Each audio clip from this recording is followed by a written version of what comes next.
of course, you don't have an answer for this question, but anytime we're talking about extraterrestrial, tempestrial, non-us, non-current us, the idea of motive comes along. Do you think that their motive is purely anthropological, or I mean, what is the motive?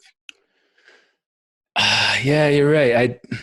And I appreciate you prefacing that question with that, because I can't know. I haven't met them. I haven't No, of asked course not. them. Of course, yeah. And it sucks because a lot of people have, and I haven't. So I'm a little jealous and spiteful toward those people. Hint, hint, any abducting yeah, aliens hey, watching. if you guys want to come down and abduct me, like I could. But no, you're right. Like, why would they do this? And we talked about earlier in the show how a good part of it, at least from my perspective, would be that it's scientific, that they're trying to get information about our evolutionary past. But I don't think it's just that. I think there's also a time tourism component to it.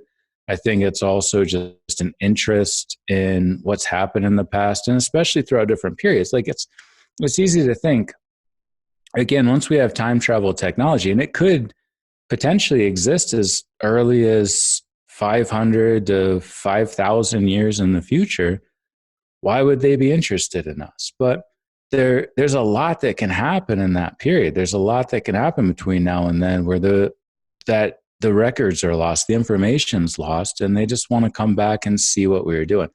But outside of that, I think there's a tourism component too. Like, who wouldn't pay a lot of money right now? If we had this technology now, who wouldn't pay to go see the pyramids being built, or Machu Picchu, or the first cave paintings, or any of those monumental or even benign moments in the past, just to watch people from whatever period you were interested in, the Nazis in Germany or anything. Like, we're clearly obsessed with history, but what if you could see it? What if you could actually see it? And I think we would pay a lot of money to do that, so that the economic incentive might help drive time travel technology in the private sector in the same way it is now with Elon Musk and SpaceX, with Amazon, all the money they're putting in. Like, in the same way we're doing that with space right now, once we get close to being able to do that with time, why wouldn't we? It might be the same thing where we're trying to Virgin Atlantic, trying to take people up into space to see the Earth from high above, or we just make our own rockets and then crash and die in the process. Yeah, you're right. We do often get stuck in what media throws at us. This world of every basically a world that's not full of rich people wanting to do,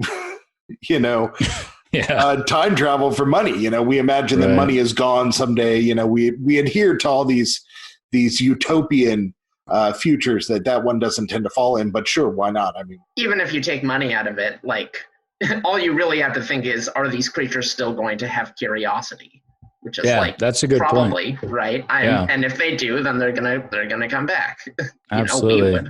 Yeah, it's not just about how much money can I make from this. Like, we're still going to be interested in that. And as I talk about in the book, the most visited sites for tourism, which kind of combines the two things, like it's both money and interest, are Machu Picchu and Stonehenge and the pyramids of Giza. Like, that's where people go. That's where they visit to try to find out about the ancient past. So if you could just go there, if you could do it, yeah, you're right. Even outside of the money that's made on this side, there's still the demand side. It's not just about supply, but demand too. It's a really good point.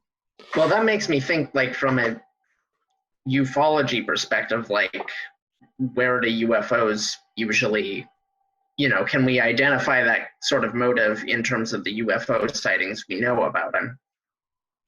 The only thing I can think of is that UFOs seem to be really interested in nuclear power plants. So maybe that's going to be the craze in the future. Like, well, I mean, and that makes sense too in the context of them being a product of us or not. And if we were to destroy ourselves, they don't exist. It comes back to that grandfather paradox thing. So obviously they have a stake in existing. The thing they care about most is probably existing in the future. And who knows, like maybe they shut down a nuclear base not far from me. I gave a talk up in Livingston. No, well, I did in Livingston, but Lewistown, Montana, right outside the Malmstrom Air Force Base. And they shut down that base. Why did they do that? Why would they care as like extraterrestrial beings? It seems like they would care because they're invested in their past and our future as things that need us to continue being for them to exist. So yeah, no, I totally agree with you. I think that's definitely a factor in it. And in the presented narrative, if there is a gap in time where history is lost, of course, they would be investigating the things that might create a gap in that time. Yeah, absolutely. And what else would it be other than a nuclear holocaust, some sort of major disease outbreak? Like anything would definitely disrupt it. But honestly, a lot of people that have read this book have come up to me and said, I used to be afraid of an extraterrestrial invasion. But if you're right, all that fear is gone, because why would they kill their ancestors? Like they need us to be them. And it gave them comfort. Like they got comfort from that. And you're right. Yeah. If we're all in the same timeline, if we're all existing as part of the same collective phylogenetic past, then they would help us, not hurt us. Do a thought experiment. Think about being, let's go back even farther than Homo erectus. Let's go back to Australopithecus afarensis in East Africa 3.5 million years ago. Homeboy comes down in this UFO, looks like us, but with less hair and bigger head, smaller faces, starts doing weird things.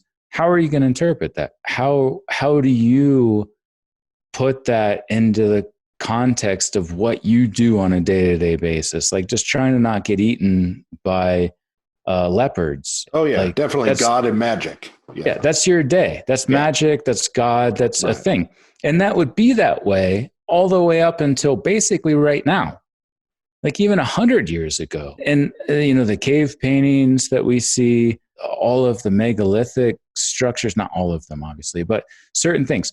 So I definitely don't discount that there are things that exist in the archaeological record that could have been the product of future humans interjecting themselves in the past, and then them just saying, this is the best way I can record this. This was amazing to us. We need to write this down in the only way we have. We've only had writing for like 5,000 years. What else did they have? 3.5 million years ago, 2 million years ago. So they put, like the Owlman and the Nazca culture, like they just put a big-headed thing on a mountain. That's the best they can do. Now we have cell phones. We can take pictures, and we still don't believe it, even when we do that stuff. It's all fake. Those guys are making it up. It's all fake. But I don't think we should draw this distinction between mainstream archaeologists and what the actual evidence is, because I think that's dangerous. It's a slippery slope. Science is science. Belief is belief. Those should be kept separate. And we have principles in science. We have methods in science, and we can understand things. If you want to believe things that are just rooted in how they interpret things, that's fine.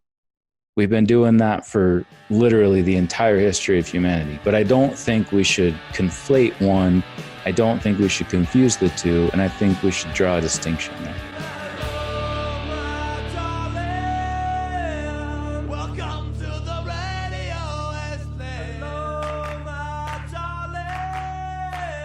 Welcome to the